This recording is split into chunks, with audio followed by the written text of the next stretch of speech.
In a dusty corner of a forgotten antique shop, hidden beneath a pile of old maps and yellowed letters, lay a book unlike any other. It wasn't its leather-bound cover or the strange, unfamiliar script on its spine that made it special. It was the secret it held within its pages. This was no ordinary book. This book read, people, imagine holding something in your hands that could reveal the deepest, most hidden truths about anyone you met, a friend, a lover, a complete stranger. Just a simple touch, a brief contact with their skin, and the book would come alive. Its blank cream-colored pages would fill with elegant, flowing script, whispering their secrets directly to you. The first person to discover its power was a young historian named Arthur. He found it by chance, drawn to its unusual weight and the faint, almost imperceptible hum that seemed to emanate from it. He bought it for a pittance. Thinking it was merely an old, empty journal, that evening, as his landlord came to collect the rent, Arthur absent-mindedly placed the book on the counter. The landlord, a jolly round man who always had a kind word, brushed his hand against the cover as he picked up the coins. Later that night, curiosity piqued, Arthur opened the book. Words had appeared. He fears the dark, it began. Not the absence of light, but the emptiness it represents. He weeps for a son he lost 20 years ago, a secret he has never shared with his wife, believing his grief is a burden she shouldn't have to carry. Arthur was stunned. He had known Mr. Gable for years, yet he had only ever seen the cheerful exterior. The book had shown him the man's soul. From that day on, Arthur became obsessed. He was no longer just a historian. He was a collector of truths. He would accidentally bump into people on the street, the book clutched in his hand. He'd invite acquaintances for tea, strategically placing the book where they might touch it. The pages filled with the silent screams of the city. A celebrated actress, admired for her grace and poise, was secretly terrified of being forgotten, a fear that consumed her every waking moment.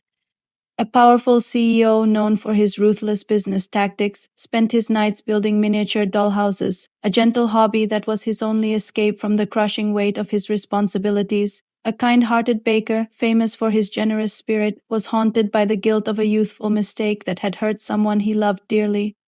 At first, the knowledge was intoxicating. It was a superpower. Arthur felt like he could see through the masks everyone wore, understanding the hidden motivations behind their actions. He felt a strange sense of connection, a profound empathy for the secret sorrows people carried. He started being kinder, more patient. He'd leave a nightlight in the hallway for his landlord and strike up conversations with the baker about forgiveness, offering subtle comfort without revealing his source. But the book's revelations weren't always so benign. It showed him the bitterness in his friend's heart, the jealousy simmering beneath a congratulatory smile. It revealed the calculated lies of a politician he'd once admired, the cold, hard ambition that masqueraded as public service. The truth, Arthur learned, was often a heavy, painful burden. It tainted his relationships, planting seeds of doubt and suspicion where trust once grew. The world, once a complex but hopeful tapestry, was becoming a dark and tangled web of deceit and pain. He started to feel isolated, adrift in a sea of secrets that only he could see. He tried to stop. He locked the book away in a chest, determined to live in blissful ignorance once more. But the silence was deafening. The world felt flat, two-dimensional. He missed the depth, the raw, unfiltered humanity the book had shown him. After a week, he couldn't resist. He retrieved the book, his hands trembling as he opened it. That's when everything changed. The book had been empty when he locked it away, but now new words had appeared on the very first page, written in the same elegant script, but this time with a chilling authority. It was no longer just reporting the secrets of those who touched it. It had started writing on its own. The first entry was a prediction. The woman in the red coat will drop her groceries at the corner of Oak and Elm at precisely 3:15 p.m. Intrigued and a little unnerved, Arthur went to the corner. At 3:15, a woman in a bright red coat hurried past, her paper bag ripped, and a cascade of oranges tumbled across the pavement. It was exactly as the book had foretold. The predictions grew more specific and more unsettling.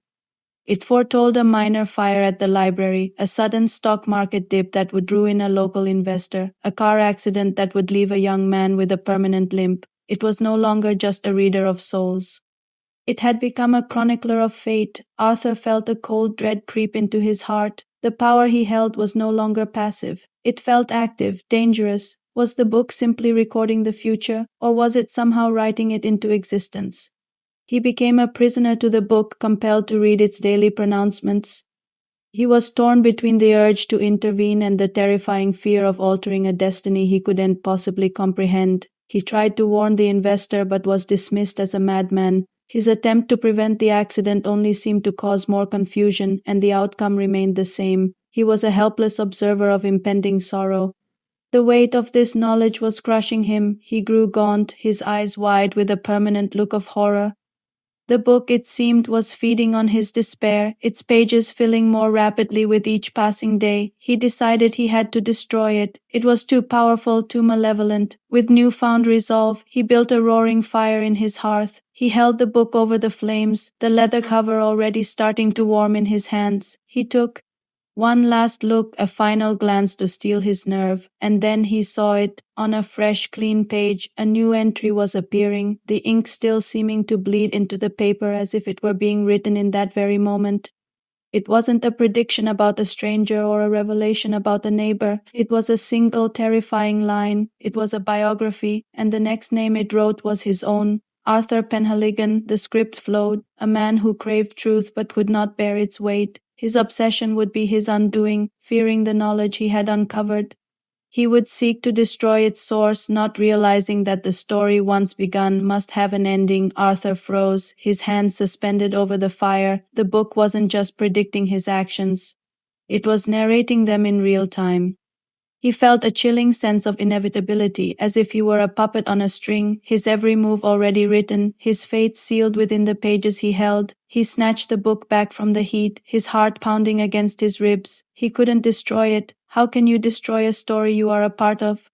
A new, horrifying thought entered his mind. What if the book wasn't just predicting the end of his story? What if it was writing it? He flipped frantically through the pages. The stories of the actress, the CEO, the baker, they now had endings.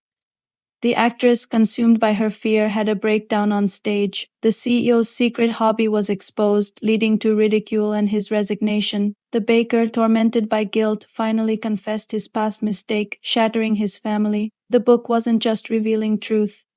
It was shaping reality, twisting people's lives towards tragic, literary conclusions. And now it was his turn. His chapter was being written. He ran from his apartment, the book clutched to his chest. He had to get away from it, but he couldn't let it go.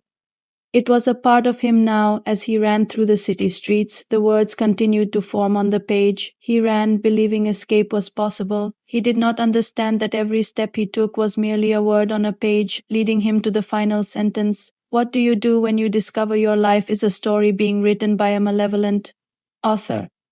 Do you fight back, trying to change the narrative even if it's futile? Or do you surrender and play the part you've been given? Arthur is still running and the book is still writing. His story isn't over yet, but the ink is drying and the final chapter is drawing near. What would you do if that book fell into your hands?